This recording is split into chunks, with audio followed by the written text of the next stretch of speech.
റംസാൻ വ്രതം എടുക്കുന്ന ഒരാൾക്ക് ശരീരത്തിൽ സംഭവിക്കുന്ന ഗുണകരമായ മാറ്റങ്ങൾ മോഡേൺ സയൻസ്, ആധുനിക ശാസ്ത്രം അംഗീകരിച്ച ചില കാര്യങ്ങളാണ് ഇതിൽ ഞാൻ പറയുന്നത്. അതായത് റംസാൻ മാസങ്ങളിൽ വ്രതമെടുക്കുന്ന ഒരാളുടെ ശരീരത്തിൽ സംഭവിക്കുന്ന മാറ്റങ്ങൾ, ഇൻഫ്ലമേഷൻ കുറക്കുന്നു, അതേപോലെ ഹൃദയാരോഗ്യം കൂട്ടുന്നു, ടോക്സിനായിട്ടുള്ള കാര്യങ്ങൾ, സംഗതികൾ ശരീരത്തിൽ നിന്ന് വിസർജിക്കപ്പെടുന്നു.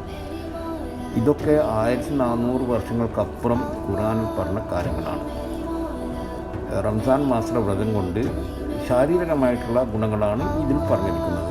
അതായത് sugar level control, insulin level control ചെയ്യാം, ഫാറ്റ് ബേൺ ചെയ്യിക്കാം, വെയ്റ്റ് ലോസ് ചെയ്യിക്കാം, അങ്ങനെ ഒരുപാട് കാര്യങ്ങൾ ഇതിൽ ഈ റംസാൻ മാസത്തിലെ വ്രതങ്ങളിലൂടെ നേടുവാൻ സാധിക്കുമെന്നാണ് ശാസ്ത്രം തെളിയിച്ചിരിക്കുന്നത്.